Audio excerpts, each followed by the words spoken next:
Hello everyone, Shrimati मोहर देवी Tapadia girls college के इस यूट्यूब चैनल में आप सभी का बहुत बहुत स्वागत है। आज का हमारा जो टॉपिक है वो है स्कंद स्तर। स्कंद स्तर को किस तरीके से प्रभावित किया जा सकता है।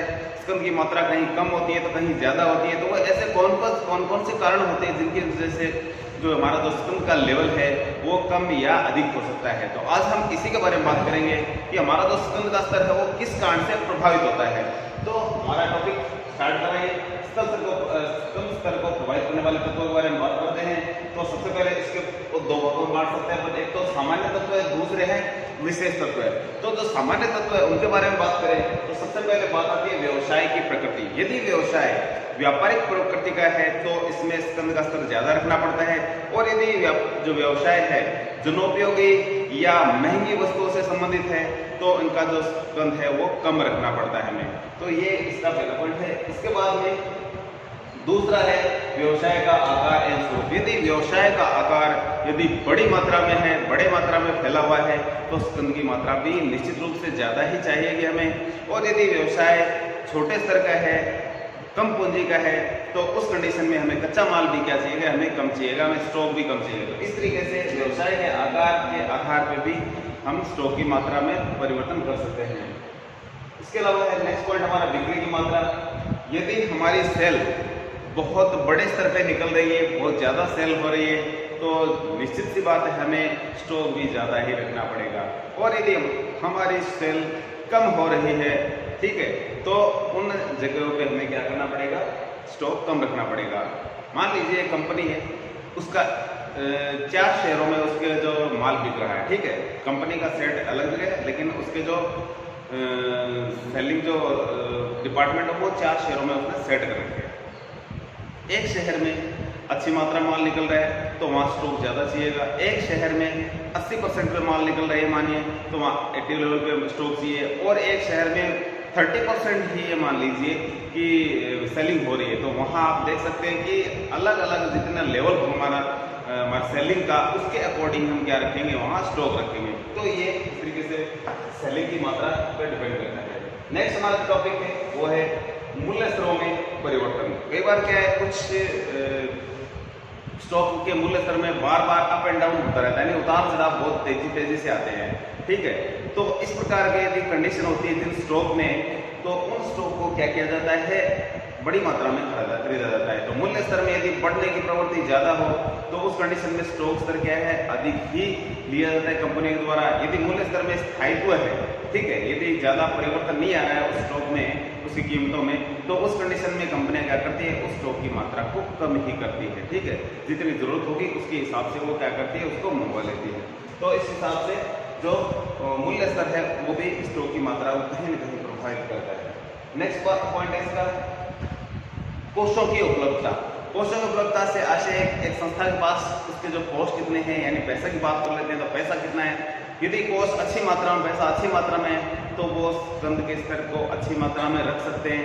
यदि कम पूंजी का व्यवसाय है तो वो क्या करेगा, कोष कम होने से मात्रा भी कम रखेगा स्टॉक की।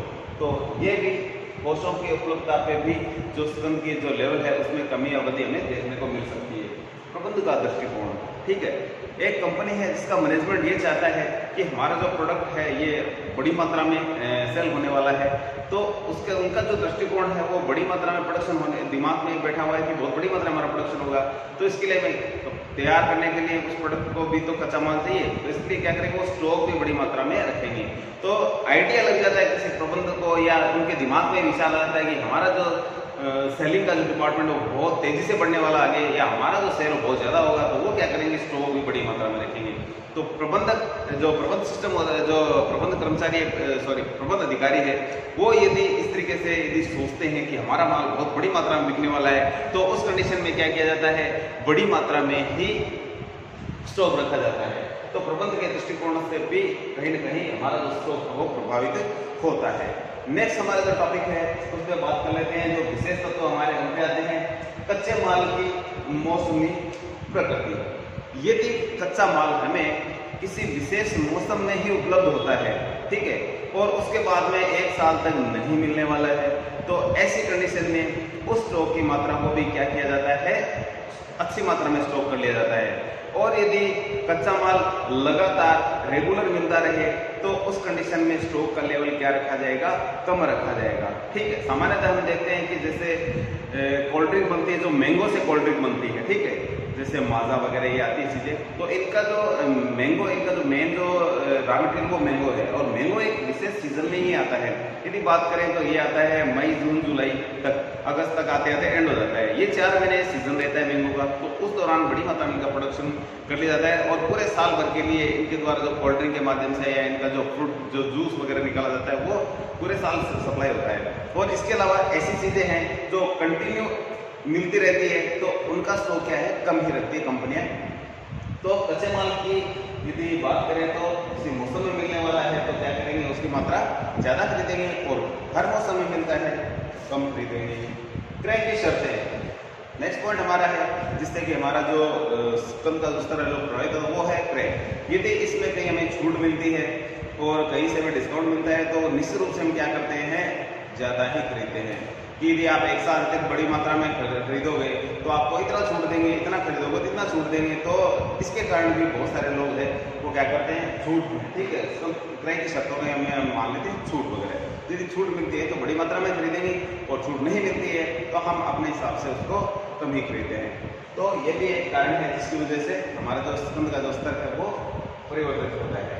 लंबी उत्पादन प्रक्रिया, ऐसे कुछ कंपनियां ऐसे प्रोडक्ट बनाती है जिनमें जो प्रोसेस है, जो प्रोडक्शन की प्रोसेस है वो बहुत लंबी होती है। तो लंबी प्रोसेस होती है तो जैसे मान लो लंबाई टाइम लगता है उसमें, और सेलिंग भी लंबी हो जाती है, तो उस कंडीशन में स्टॉक बड़ी मात्रा में रखना पड़ता है। तो जहाँ प्रोसेस लंबी होती है किसी प्रोडक्ट को तैयार करने में, वहाँ रॉ मटेरियल क्या रहेगा, लंबी जो बड़ी मात्रा में रखना पड़ेगा, और जहाँ जल्दी से माल जो बन के तैयार होकर बिक जाता है वहाँ हमें क्या है, कम रखना पड़ता है। तो ये भी एक कारण है। इसके अलावा अंतिम उत्पाद की प्रकृति, तो हमारा ये जो टॉपिक है अंतिम उत्पाद की प्रकृति। अंतिम उत्पाद की बात करें तो इसके जीवन काल से कितने टाइम तक चलता है। यदि ये जो अंतिम उत्पाद है, यदि किसी प्रोडक्ट की बात कर लेते हैं, यदि वो लंबे टाइम तक चलता है तो मार्केट में उसकी डिमांड भी धीरे धीरे आएगी, और उसका प्रोडक्शन भी क्या होगा, स्लो होगा, तो लोग कच्चा माल या जो स्टॉक है वो कम ही रखेंगे।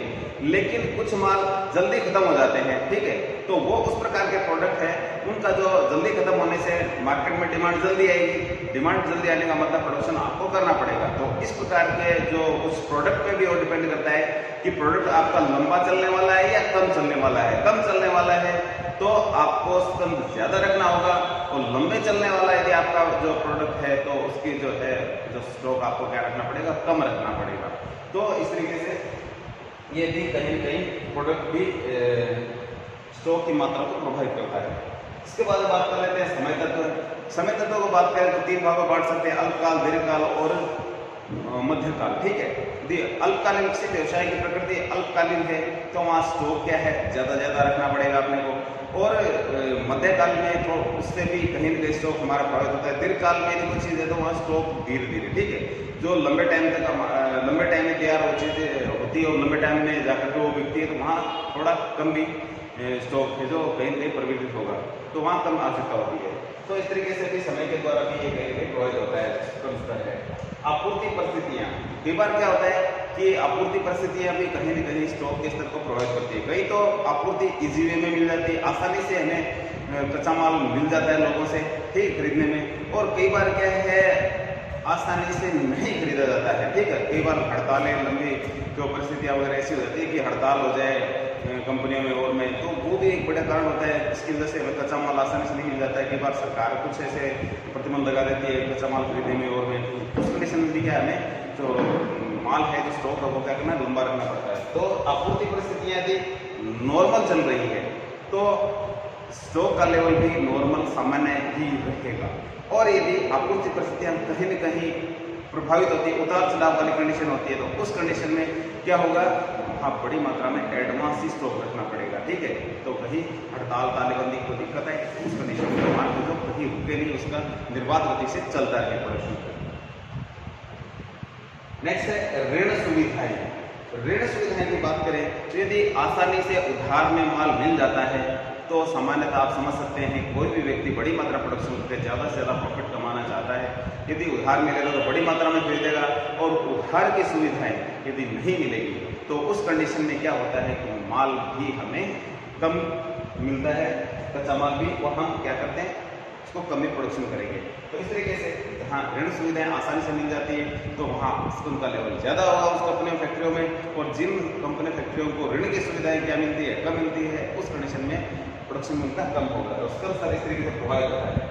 नेक्स्ट हमारा पॉइंट है वो मूल्य स्तर में उतार चढ़ाव। यदि अर्थव्यवस्था में या अंतर्राष्ट्रीय स्तर पर यदि कोई व्यापार किया जाता है तो यदि उनके मूल्य स्तर में उतार चढ़ाव बहुत तेजी से आते हैं तो हमें क्या करना पड़ेगा, उसमें कच्चा माल है वो क्या है ज़्यादा रखना पड़ेगा, ठीक है, यानी स्टॉक ज़्यादा रखना पड़ेगा। और लंबे टाइम तक आता है उतार चढ़ाव तो हमें क्या है ज़्यादा नहीं रखना पड़ता है। तो हमें पता होता है कब उतार आएगा कब चढ़ाएगा, हम आइडिया लगा सकते हैं, लेकिन बार बार आता है तो हमें स्कंद का स्तर वो क्या करना पड़ेगा, अधिक रखना पड़ेगा, जिससे कि जो हमारी जो सप्लाई है, ठीक है, वो कहीं प्रभावित नहीं हो उसकी वजह से।